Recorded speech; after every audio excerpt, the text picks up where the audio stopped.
والعاقبة للمتقين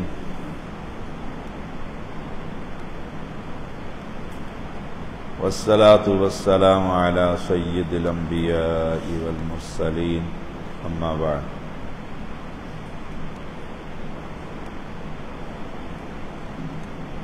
سیدنا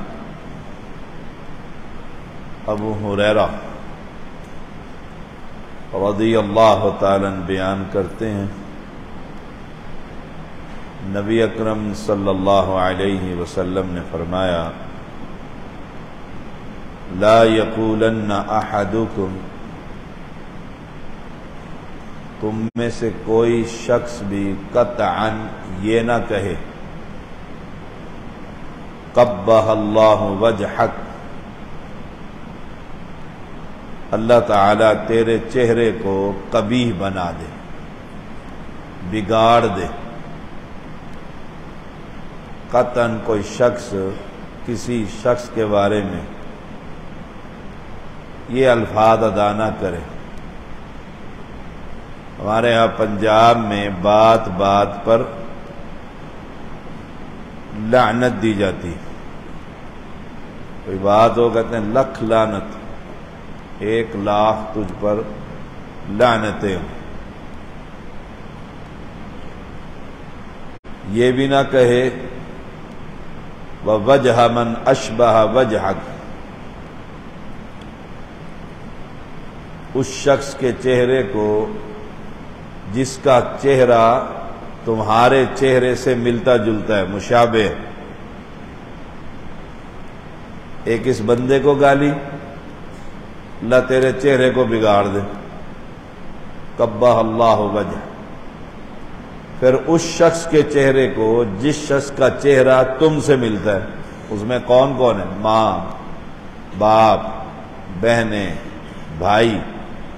ایک دوسرے سے ملتے جو ہوتے ہیں بچہ یا باپ پر ہوتا ہے حدیث میں آتا ہے یا ماں پر ہوتا ہے اب اس کی ماں کو گالی دی جا رہی باپ کو گالی دی جا رہی کوئی شخص یہ الفاظ ادا نہ کرے فَإِنَّ اللَّهَ خَلَقَ آدَمَ عَلَى صُورَتِهِ کیونکہ اللہ تعالی نے آدم علیہ السلام کو اس کی صورت پر بنایا چہرے پر طعن و تشنیع نہ استاد شاگرد کے بارے میں کرے بات پہ کہ چہرہ دیکھا ہے اپنا سبحان اللہ بنانے والا چہرے کو کون ہے اللہ تعالی اللہ کی تخلیق پر آپ دیکھیں جو عورت اپنی یہ بھویں اس کو تراشتی ہے باریک کرتی ہے اس پر اللہ کی لعنت ہے کیوں کہ وہ اللہ کی تخلیق کو تبدیل کرتی ہے اور میں اللہ کی تخلیق پر اعتراض کرتا ہوں اپنی بتھی دیکھی ہے اپنا چہرہ دیکھا ہے اللہ چہرے کو برا بھلا نہیں کہنا چاہیے امام احمد اس حدیث کو لے کر آئے ہیں 7420 سیدنا معاویہ رضی اللہ تعالیٰ عنہ بیان کرتے ہیں کہ میں نے کہا یا رسول اللہ صلی اللہ علیہ وسلم ہم پر بیوی کے کیا حقوق ہیں آپ صلی اللہ علیہ وسلم نے فرمایا ان تطعمها اذا طعمت جب تو کھانا کھائے اس کو بھی کھلا بازار سے اگر کوئی بہترین کھانا کھا کر آئے ہو واپسی پہ پیک کروا کر بیوی کے لیے لے آؤ اس کو کھانا جو تم کھاؤ اسے کھلاؤ گھر آ کر پوچھتا ہے خامن کیا پکا ہے آلو گوبھی میں ہوٹل پہ جا رہا ہوں کھانا کھا رہے ہیں نا وہاں پر واپسی پر اس کے لیے بھی لے آؤ اسے کہہ کے جاؤ میں آپ کے لیے بھی کھانا چکن لے آتا ہوں بنا بنایا لے آتا ہوں رسول اللہ صلی اللہ علیہ وسلم کا فرمان ہے حق ہے بیوی کا خامن پر جو کھائے اسے کھلاؤ وَتَكْسُوهَا اِذَاقْتَسَیْتَ جو پہنو اسے پہناؤ، برانڈ کا سوٹ پہنتا ہے تو برانڈ کا اس کا بھی لے کر آنا، اس کو بھی اپنی سہیلیوں میں اسے بھی خوشی ہوگی کہ میں نے اچھا لباس پہنا ہوا ہے، میں جو آفس میں جا کر کام کرتا ہوں اچھا لباس پہن کر جاؤں، تو جب آپ آؤ حدیث میں آتا ہے تو بیوی اس حالت میں ملے کہ آپ خوش ہو جائیں، ہم خوش ہو جائیں، اس کو عمدہ لباس لا کر دو نا۔ اگر وہی دو پرانے سوٹ ہیں تو اس نے وہی پہننے ہیں۔ تو فرمایا آپ صلی اللہ علیہ وسلم نے اچھا لباس پہنو تو اسے بھی پہناؤ، یا یوں کہا معاویہ رضی اللہ تعالی عنہ فرماتے ہیں، یا یوں فرمایا رسول اللہ صلی اللہ علیہ وسلم نے اکتسبت، جب تم کما کر لاؤ تو اسے پہناؤ۔ معنی جب تم کما کر لاتے ہو تو کئی کنجوس ہوتے ہیں، جیسے ہند نے پوچھا تھا یا رسول اللہ صلی اللہ علیہ وسلم معاویہ رضی اللہ تعالی عنہ کم خرچہ دیتے ہیں تو میں کبھی کبھی جیب میں سے نکال لیتی ہوں۔ فرمایا گدارا نکالا کر، جیب پوری پکی خالی نہ کر دینا، اتنا کہ گھر کا خرچہ صحیح چلتا۔ تب کچھ لوگ اپنی جیب بھر کر رکھتے ہیں اور بچوں پر بیوی پر خرچ نہیں کرتے۔ فرمایا اکتسبت، جب تم کما کر لاؤ تو اس پر خرچ کرو، اسے پہناؤ، اسے کھلاؤ، اس کے بناؤ سوار کی چیزیں لا کر اسے دو۔ ولا تضرب الوجہ، اس کے چہرے پر نہ مارو۔ اور اکثر جو ہمیں شکایتیں ملتی ہیں استاد کی طلبہ کے بارے میں، استاد چہرے پر تھپڑ مارنا، لڑائی ہوتی ہے نوجوانوں کی بازار میں تو مکہ سیدھا منہ پر مارتے، ناک توڑ دی، دانت ٹوٹ گیا، کیس ہو گیا بڑا خطرناک، کیوں کہ اس نے مارا ہے، اس کی آنکھ پر نیل پڑ گیا، اس کی آنکھ خراب ہو گئی۔ تو مسلمان تو چہرے پر مارتا ہی نہیں ہے۔ اللہ ہمارے یہ گناہ معاف فرمائے۔ استاد چہرے پر نہیں مارتا، تو بیوی سے ناراضگی ہے تو آیا اس کو تھپڑ چہرے پر ٹکا دیا ماں کے سامنے، وہ بیچاری چپ کر گئی، کمزور ہے نا۔ تو رسول اللہ صلی اللہ علیہ وسلم سے جب حق پوچھا تو فرمایا بیوی کے چہرے پر مت مار، ولا تکبی، اور برا بھلا مت کہہ، تو تو ہائی چڑیل، تو تو ہائی، گالی دی اس کی ماں کو۔ سبحان اللہ۔ فرمایا تم میں سے کوئی اگر کسی کے والدہ والد کو گالی دیتا ہے، وہ اپنے والد والدہ کو گالی دے رہا، اپنے والد والدہ کو گالی دے رہا۔ تو ولا تقبح، اس کے چہرے کو کبھی نہ کہو۔ پھر اس کے سنوارنے کے لیے ہم نے ابھی پچھلے دنوں ہی تفسیر سورۃ النساء میں پڑھایا کہ پہلے اسے بستر علیحدہ کرو، قرآن کہتا ہے۔ ناراضگی ہو گئی ہے، سیدھی نہیں ہو رہی،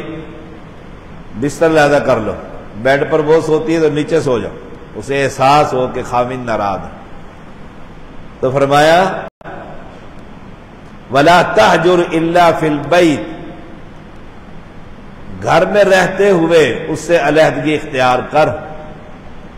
G11 چھوڑ کے F11 میں مکان میں جا کر نہ رہو، ہزار اسے وسوسے آئیں گے کہ وہاں شادی کی ہوئی ہے، وہاں چلا گیا، اور بھڑکے گی، اور شیطان اسے بھڑکائے گا، تو یہاں سو رہی ہے، وہ تو مزے کر رہا ہے وہ۔ پھر علیحدگی اختیار کر اس سے، کہا گھر کے اندر ہی، اسے پتہ ہے کہ سامنے ہی سو رہا ہے، اکیلا ہی ہے، کوئی اور عورت ساتھ نہیں ہے، بغل میں ہی ہے ناراض، خیال آئے گا میں اسے منا لوں، آخر میرے بچوں کا باپ، ساتھ والے کمرے میں ہے، ساتھ والے کمرے میں، وہاں تو کوئی اور عورت تو ہے نہیں، اکیلا ہی ہے، چلو میں جا کر اس سے منا۔ اور جب علیحدہ لے لے گا نا پورشن تو کہے گا اس نے شادی کی ہوئی ہے پکی، ابلیس کہے گا ادھر عورت ہے۔ اور وہ ہمارے علاقے میں ایک آدمی نے الگ مکان لے لی، عورت سے ناراض تھا، وہ دوپہر کا وقت ہمارے پڑوس میں وہ تھا، شور ہوا تو میں باہر نکل کر گیا، عورت بجلی کا کھمبا پکڑ کر اوپر چڑھ کے اور اس چبارے پہ پہنچ گئی جہاں خامن تھا، اور واقعی اس کو عورت کے ساتھ پا لیا، اس نے پکڑ لیا موقع پر، لے آئی اسے پکڑ کے نیچے دونوں کو ہی۔ تو علیحدگی، ناراضگی کا جو اظہار کرنا ہے وہ گھر کے اندر کرنا ہے تاکہ گھر جڑا رہے۔ یاد رکھیے گا، ابلیس کو کسی گناہ پر اتنی خوشی نہیں ہوتی جتنی میاں بیوی کے فساد میں ہوتی۔ حدیث میں آتا ہے وہ پانی پر اپنا تخت لگاتا ہے، چیلے چمٹے سارے کٹھے کرتا ہے، وہ سارے کہتے ہیں آج میں نے مولانا کو گانے سنوا دیے، آج میں نے اس کے موبائل پر ننگی تصویروں سے کہا دیکھ، کوئی نہیں دیکھ رہا ہے، آج میں نے یہ غلط، تو نے کچھ نہیں کیا، چلو ادھر سے۔ ایک ابلیس کا بچہ آتا ہے، وہ کہتا ہے آج میں میاں بیوی میں علیحدگی کروا آیا ہوں، کہتے ادھر آ، ادھر آ، گلے مل مجھے۔ یہ چھوٹا موٹا کام نہیں ہوتا۔ پچھلے دنوں میری اس کلینک میں 2 مریض آئے، رشتہ دار تھے، چچا بھتیجا، بھتیجے نے چچا کی بیٹی کو طلاق دے دی، اس نے بیٹھنا گوارا نہیں کیا۔ یہ اتنا بڑا، یہ 2 خاندان 2 قبیلوں میں فساد ہو جاتا ہے۔ بڑے صبر اور حوصلے کے ساتھ یہ رشتہ نبھانا پڑتا ہے۔ تو فرمایا وَلَا تَهْجُرْ إِلَّا فِي الْبَيْتِ۔ آخری بات آج کے سبق کی، اور یہ ہے امام ابو داؤد لے کر آئے ہیں 2142، ابن ابی حاتم کی روایت ہے اور صحیح مسلم میں بھی آتی ہے۔ رسول اللہ صلی اللہ علیہ وسلم نے فرمایا اذا قاتل احدکم اخاہ، جب تم میں سے کوئی اپنے بھائی سے لڑائی کرے، لڑ پڑے، عارف تیرے آگے ہی بیٹھے باتیں کر رہے ہیں، ان کو ایک ایک رکھنا۔ اذا قاتل احدکم اخاہ، جب اپنے بھائی سے لڑ پڑے تم میں سے کوئی ایک، قاتل کا لفظ ہے لیکن لڑائی، فَلْيَجْتَنِبِ الْوَجْهَ، چہرے پر مارنے سے اجتناب کر۔ بھائی بڑا چھوٹے بھائی کو رکھ کے مارتا ہے چانٹے، پھر وہ آ کر نیل دکھاتا ہے، دیکھو امی یہ انگلیاں چھپ گئی ہیں، داڑھی تو ہوتی نہیں بچے کے، انگلیاں چھپ گئی ہیں۔ ویسے بھی کئی خاندانوں میں بڑے بھائی کا بہت ادب ہوتا ہے، ہمارے خاندانوں میں مثالیں دی جاتی ہیں کہ اس وقت بھی، اس عمر میں بھی بڑا بھائی ڈانٹ بھی لیتا ہے، مار بھی لیتا ہے، ہمیں جرت نہیں ہوتی۔ والد مار لیا کرتے تھے ہمارے بڑے بھائی کو، جو بال بچے دار MBBS ڈاکٹر ہیں، ناراض ہوتے، ہاتھ میں بیعت ہوتی ہے، لیکن ہمارے خاندان کے ایک اصول ہے، ایک روایت ہے ادب کا بہت بڑا، یہ اس دور کے اندر۔ تو فرمایا نہ، چہرے پہ نہیں مارنا، چہرے پہ نہیں مارنا۔ تعلیم و تربیت کرتے ہوئے ہم ہر بھائی دوسرے بھائی کے ساتھ اپنے سے چھوٹے والے کو سکھاتے ہوئے، ان کی تربیت کرتے ہوئے ان کو سزا دیا کرتے تھے باقاعدہ ڈنڈوں سے، اور ہم برداشت کیا کرتے تھے، چھوٹے بھائی ہمارے برداشت کرتے تھے۔ اللہ نے آج، اللہ کا فضل ہے، سب پانچوں کے پانچوں دین کے خادم بنا دی۔ فَإِنَّ اللَّهَ خَلَقَ آدَمَ عَلَى صُورَتِهِ، وہی بات کی کہ اللہ تعالیٰ نے جو پہلے حدیث میں پڑھی، آدم علیہ السلام کو اس کی صورت پر پیدا کیا۔ اللہ تعالیٰ ہم سب کو پہلے تو لڑنے کی توفیق ہی نہ دے، اگر کہیں شیطان غالب آ گیا تو کسی کے چہرے پر مارنے کی توفیق نہ دے۔ صلی اللہ علیہ وسلم۔ صحیح مسلم 2612۔